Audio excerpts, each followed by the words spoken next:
Buenas noches a la gente en 1049 Radio. Un tema vital que fue y aconteció hace unos días, el día 5 de septiembre, que fue el Día Nacional de la Mujer Indígena. Pues como tal, se destacaron puntos importantes a resaltar y quisiera que fueran estos tratados pues debidamente con ese objetivo de trascender y saber en qué punto estamos ubicados y otros temas más relacionados. Para eso nos está acompañando en esta ocasión Zenaida Pérez, quien es integrante de la Asamblea Nacional Política de Mujeres Indígenas y que ya en alguna ocasión estuvo con nosotros. Y reitero el agradecimiento porque nos acompañes de nueva cuenta.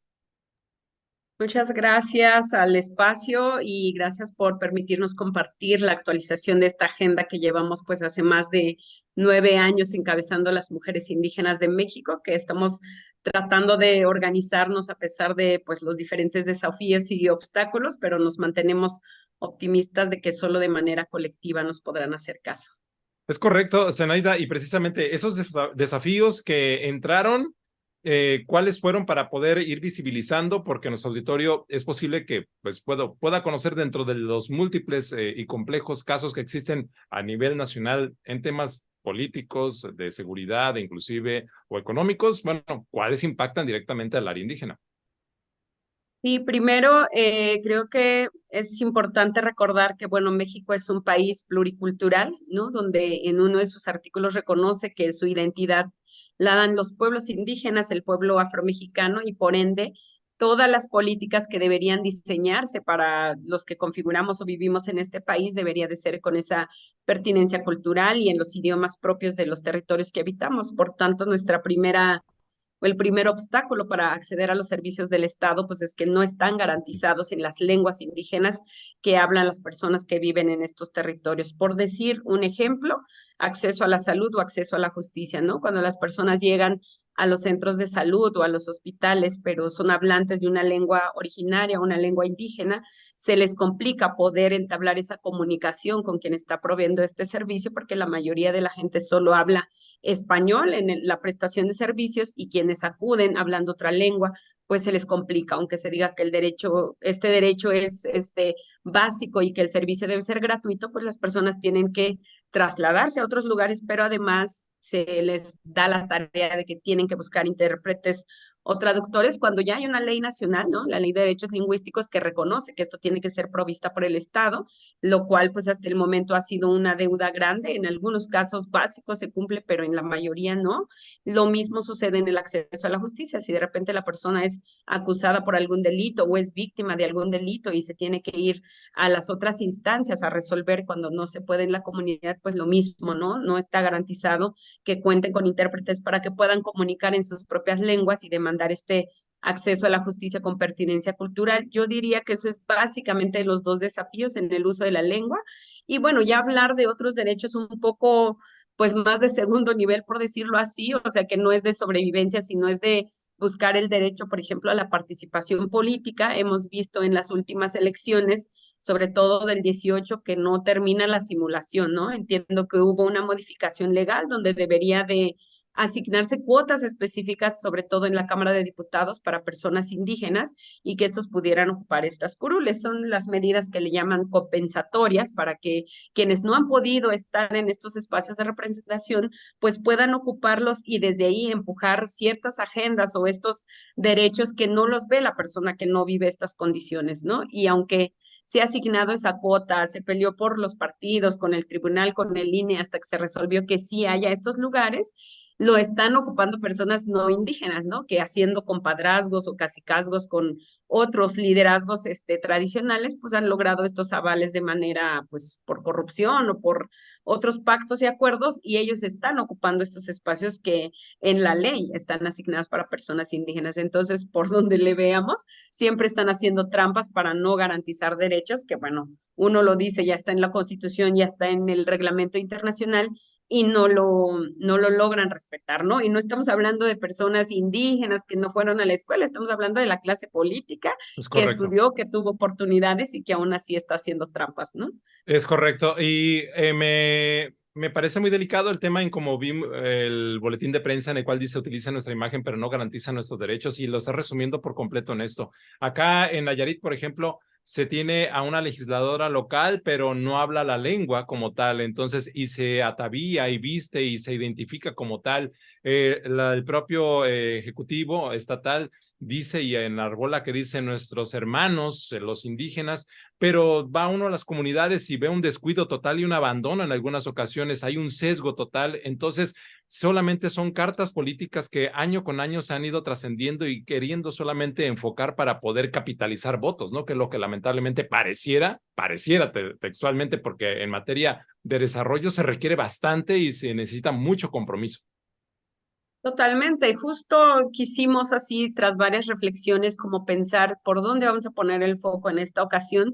Como asamblea tenemos un claro compromiso de ir recuperando nuestra sabiduría, pues el sistema de conocimiento indígena para ir fortaleciendo nuestro caminar y creo que se hace en esta manera lo más respetuosa posible de quienes son generadores de estos conocimientos, personas curanderas, sabias, parteras, en fin, y lo estamos tratando de recuperar. Cuando hemos escuchado las voces de las compañeras, sobre todo en este caso las parteras, han dicho que está criminalizado totalmente el trabajo de ellas, ¿no? Las discriminan porque el sistema de salud piensa que no fueron a la escuela, entonces no saben, ¿no? Cuando se ha demostrado que por muchos años, cuando no llegó el sistema de salud, son quienes lograron atender a las mujeres en trabajos de parto, ¿no? Y lo han logrado pues preservar hasta estos días. Cuando alcanzó la pandemia, lo mismo, ¿no? Las tuvieron que regresar porque había contagios comunitarios en los hospitales, entonces regresaron a las parturientas a resolverlo en su casa y ahí es donde regresaron con las parteras y otra vez quedó demostrado que están ahí, ¿no?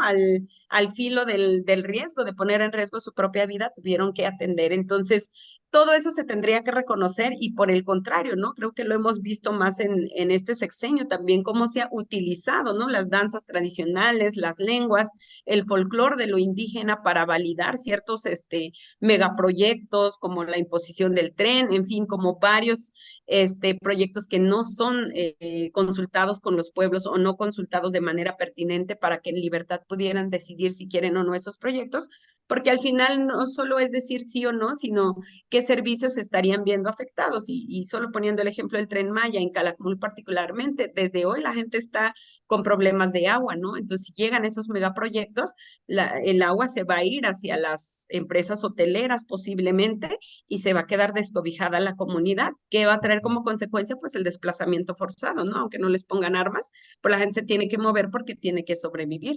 Entonces son ejemplos como muy concretitos donde podemos ver, ¿no? No solo se trata de que pues ahí pienso por los indígenas y qué bonito su danza y su lengua, sino qué se está haciendo para respetar su derecho, garantizar su bienestar, pues en los territorios donde están habitando, ¿no? Entonces creo que sí se necesita una mirada más integral donde se pueda decir que el respeto a su folclore, a su historia, a su lengua se está traduciendo en garantía de sus derechos. Está impactando exactamente en garantía de sus derechos. El tema, fíjate que hay un tema, Zenaida, que también me llama la atención, que el Ejecutivo Federal ha destacado el tema de, y bien lo acuñan primero los pobres, pero lamentablemente se hace o se visibiliza a las comunidades indígenas como que son en extrema pobreza y no es así. Hay una riqueza cultural, inclusive hasta sorprendentemente podemos nosotros subir a las zonas serranas de cualquier parte del país y hay una gran riqueza. Lamentablemente se les tiene sesgados o controlados de una manera que los hacen ver como pobres y les acercan los programas como tal para que se vean necesitados. Entonces se vuelve un círculo malicioso y vicioso para que esto siga fomentándose. Totalmente, justo esa es la otra observación, creo que más claramente nos queda hoy, que los gobiernos están como muy temerosos de abrir diálogo con procesos organizativos de pueblos y de mujeres, ¿no? Uh -huh. Ya pasó con nosotras la experiencia de CONAPRED, ¿no? Que estuvimos ahí muchas mujeres organizadas postulando a compañeras para que pudieran eso, llegar a esos espacios, pero compañeras que vienen de procesos organizativos, con agendas, con planteamientos claros, y no fueron capaces de recibir y dialogar y decir, a ver, vamos a seleccionar de este perfil de mujeres que nos acercan, ¿quién, no? Porque pensamos ya como pensando mal, dijera, ¿no? Que el gobierno o el presidente específicamente dijo que venga a ocupar este lugar una mujer indígena, porque son las más pobres, vulneradas y tal, el discurso que siempre se repite, pero porque pensó que en esas mujeres que están solo en su comunidad haciendo trabajo de campo u otro oficio, que no están preparadas, no fueron a la escuela o no están en procesos organizativos, y cuando salimos como 14 o 15, ya dijeron, acá no, no era así, ¿no?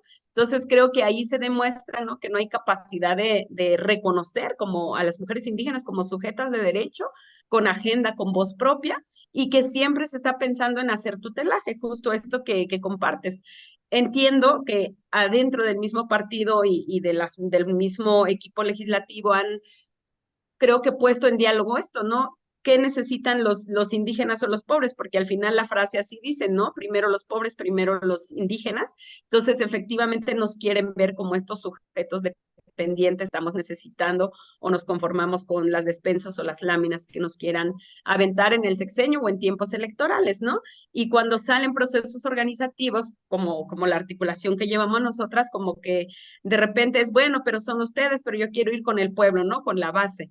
Entonces, se ha pensado que la atención a las desigualdades se va a subsanar con programas de asistencia social, de transferencia monetaria. Y creo que más allá de eso se requiere fortalecer las formas propias de organización de los pueblos y reconocerlo, ¿no? Como digo ahora, el sistema de conocimiento indígena, como la partería, la medicina tradicional, pero también el sistema de justicia, el sistema de organización, porque mientras solo se den programas asistenciales, se está resquebrajando, ¿no? Se está fracturando la forma de organización colectiva. Ha pasado en la práctica cuando la gente está o haciendo tequio o haber programado una asamblea comunitaria, pero dicen, va a llegar el programa de apoyo, pues lo rompe, ¿no? Porque entonces la gente prefiere ir a recibir el dinero que estar un día pensando en el bienestar de su pueblo, porque eso no le va a dar en lo inmediato un dinero, ¿no? Entonces creo que también es importante llamar a pensar que la solución no va a venir de programas asistenciales, sino requiere del reconocimiento de esa colectividad y el fortalecimiento de su modo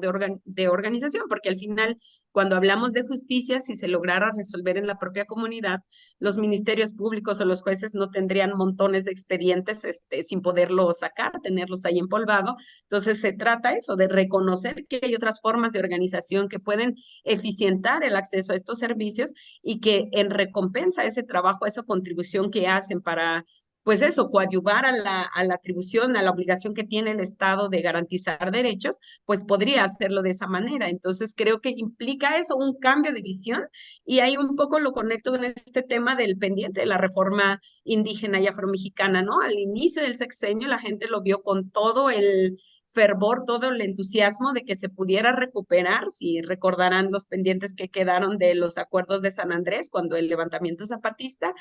Hoy, a inicios de este sexenio, se pudo organizar una serie de reuniones, asambleas, foros para dialogar sobre los derechos pendientes a reconocer de los pueblos indígenas, y muchas autoridades participaron, muchas comunidades, ¿no? Abonando de que ahora sí, posiblemente cuando la frase fue primero los pobres, o que en la toma de protesta hubo folclore, hubo entrega de bastón de mando, hubo ritualidad, pues la gente pensó, bueno, nos está tomando en serio. Y todo mundo dio ideas sobre la libre determinación, defensa del territorio, sistemas organizativos, sistemas de conocimiento, medios de comunicación, en fin, el uso de nuestra lengua. Y lamentablemente hoy, a 4 o 5 años de este ejercicio, pues nos enteramos que al final, aunque se entregó esta iniciativa al presidente, lo dejó ahí en el área jurídica y no pasó ni siquiera como propuesta al Poder Legislativo. Y uno dice, pero si lo tenían todo, ¿no? Estaba Morena en la mayoría en el Congreso y no sé, ni siquiera se presentó la iniciativa, ¿no?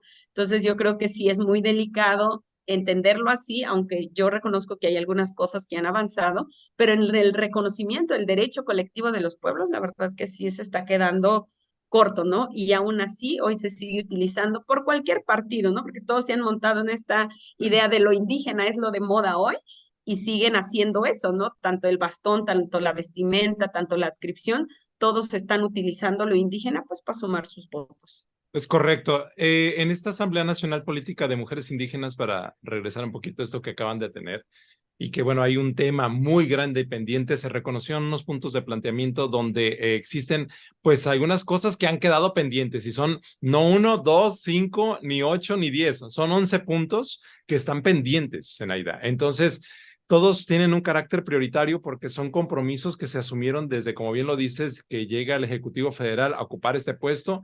No, ahorita nos lo vuelves a recordar. Se presentaron en charola de plata para que se presentaran y se llevaran a la tribuna mayor, pero estos no se han desarrollado, nos han puesto solamente en el tintero y manejan, este término me gusta y me encanta, el folclore solamente, donde se atavían y aprenden 2, 3 palabras y con eso ya dicen que son personas afines y que se quieren hacer reconocer, ¿no? Estos puntos de planteamiento en sí como tal, ¿cuáles son?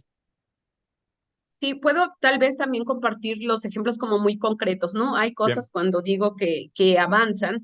Bueno, avanzó la cuota, ¿no? Se dijo, bueno, ahora para espacios, para personas indígenas, se está empujando la paridad.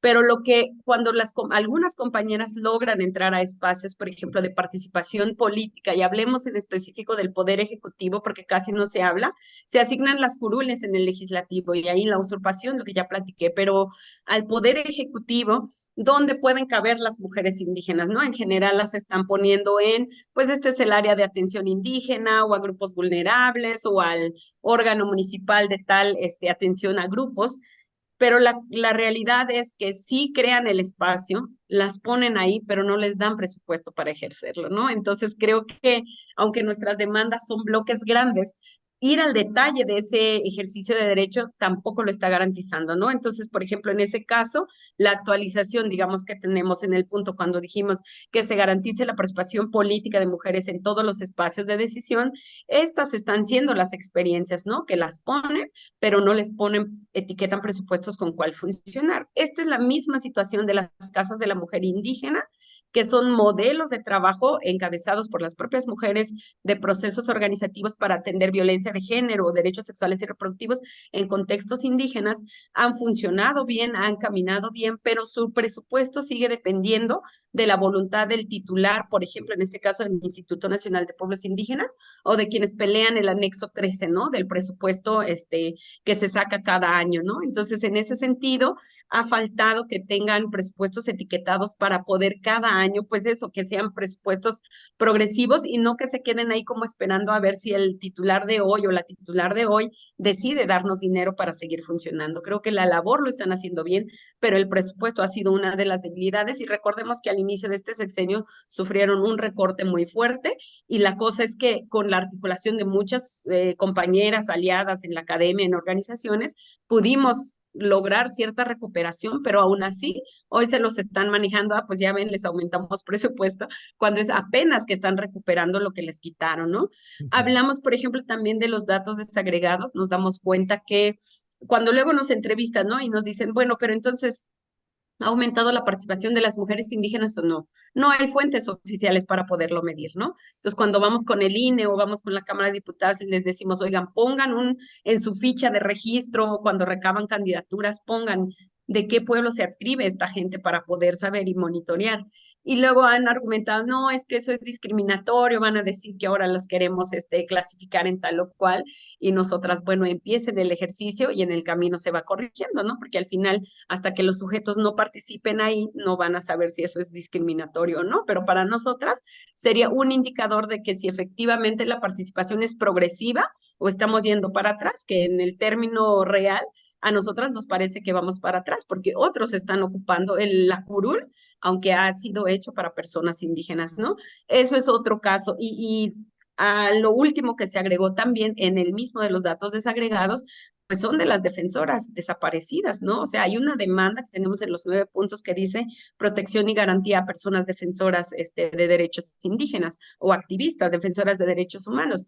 Y solo le pusimos protección al inicio porque creíamos que se corría alto riesgo, pero hoy vemos asesinatos, ¿no? Entonces creo que en el último sexenio también ha habido más asesinato a personas defensoras indígenas. Entonces, decir cuántas de estas son mujeres y cómo cada año va aumentando o se ha reducido los feminicidios, las desapariciones, en fin, como todas las afectaciones las violencias que podamos vivir, que se desglosara por pueblo indígena, creo que sería un indicador muy claro de cómo se están vulnerando los derechos y tumbar un poco este discurso, ay, pues nomás se quejan, ¿no? Ya todos vivimos bien, pero nomás se están quejando. Y los números dan un ejemplo claro.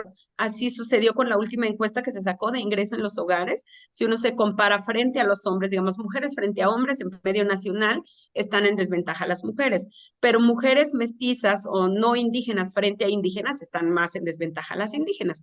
Entonces, creo que sí es importante ver en números las desigualdades. Por tanto, creemos que justo este pendiente de los datos desagregados sigue siendo una tarea grande que si no se hace, difícilmente vamos a poder ver en números muy claros las desigualdades que se viven y por tanto se va a seguir promediando todo a nivel nacional. Pasa con escolaridad, si uno dice el promedio nacional son 9 años, ¿no? De escolaridad, pero si va uno con personas indígenas, 5 años, pero personas monolingües solo en lenguas indígenas, 3 años. Entonces sí se nota claramente de qué acceso a oportunidades estamos hablando y cómo eso se refleja, perdón, en garantía de derechos. Y en este conjunto sonaría mal que lo diga, pero es el mal de muchos, consuelo de todos, ¿no? Como tal, y lamentablemente aplicaría mucho en esta situación. Ya para cerrar, Zenaida, el tema es muy amplio, muy grande y siempre queremos nosotros visibilizar este tipo de temas. Ya se están yendo los legisladores, ya están armando la maleta, ya el presidente está prácticamente cerrando el baúl para salirse de Palacio Nacional.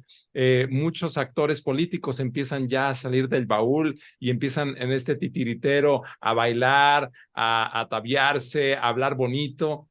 ¿Qué va a suceder? ¿Qué tenemos que hacer? ¿En qué se puede apoyar? ¿Qué tenemos que progresar? ¿Qué tenemos que hacer, en pocas palabras, Zenaida, ahora? Yo espero y sueño y deseo que en algún momento justo la ciudadanía organizada, cualquier candidato que le venga a visitar, al menos le muestre estas demandas y le diga con cuál de estos sí te comprometes, ¿no? Porque creo que en el compromiso es el arranque, pero el seguimiento es esto, ¿no? Que nosotras tratamos de hacer. Bueno, el planteamiento lo hicimos en 2018 cuando entraron y estamos haciendo un balance de esos 5 años, que si se logró, que no. Las dos cosas que podemos decir que se lograron es lo del reconocimiento del Día Nacional, ¿no? Que era un decreto y creo que ya se logró, y el otro es el premio a las mujeres indígenas, que ahora se llama Marta Sánchez Néstor. Todavía ahí hay un pendiente de seguir ajustando las reglas de operación y de decir qué requisitos le piden a las mujeres y si las que son mujeres de a pie que están en sus comunidades, si ellas pueden cumplir con esto de requisitos de banco, requisitos fiscales. Entonces, bueno, eso hay que revisar, pero al menos estos dos ya están. Entonces, yo diría, ¿quién de los candidatos, las candidatas se comprometería a ya no ejercer más o tener en su gabinete hombres que ejercen violencia por condición de género, ¿no? ¿Quién en su gabinete prohibiría que personas racistas entren ahí, ¿no? Entonces creo que sí sería como una ciudadanía que está conocida de sus derechos, pero también con los, como se dice, ¿no? Con los pelos de la burra en la mano diciendo, a ver, esto es lo que tú prometiste, incumpliste, ante esto, ¿qué vas a hacer, no? Nos pides los votos, pero ya no nos vamos a conformar con despensas. Y yo creo que para mujeres organizadas que estamos en estas articulaciones, pues sí, quien nos busque, reiterar nuestra agenda en todo momento, decir qué compromiso sí asume y que no nos quieran callar como que, pues aquí te traigo esta oferta o no sé, cualquier tentación que quieran poner ahí, sino que nosotras no olvidar que ahí tenemos nuestra agenda, que es una lucha histórica de mujeres. Como asamblea llevamos 9 años, pero no es que nosotras iniciamos esta lucha. Ya hay muchísimas mujeres que empezaron desde los años 80 con la ley revolucionaria de las mujeres zapatistas. Entonces, en honor a todas ellas, es que creo que nos toca seguir reiterando, porque esto es una situación que nos está afectando la vida cotidiana, no son demandas abstractas, lejanas, sino son demandas que si se atendiera podrían transformar la vida cotidiana y mejorar el acceso a oportunidades para las mujeres indígenas. Es correcto, equiparar los beneficios para toda la sociedad y pues obviamente para nuestro país como tal. Zenaida, concluiría diciendo de los puntos que cierran es por el derecho a decidir de las mujeres, que me parece muy propio. Otro más que es sin nosotras nada, y eso es en realidad siempre las mujeres son un elemento esencial importante en toda la sociedad del planeta. Y hay uno que me ha encantado que dice hasta que la dignidad se haga costumbre. Creo que es importante resaltar, sobre todo para ahora que se acerca esta época política electoral, sí es necesario acuñarlo y que aplica por completo a todos los rubros. Zenaida Pérez, muchísimas gracias como siempre por tu tiempo y tu aportación. Muchas gracias a ustedes por el espacio. Hasta luego. Muy buenas noches. Esto es 1049 Radio.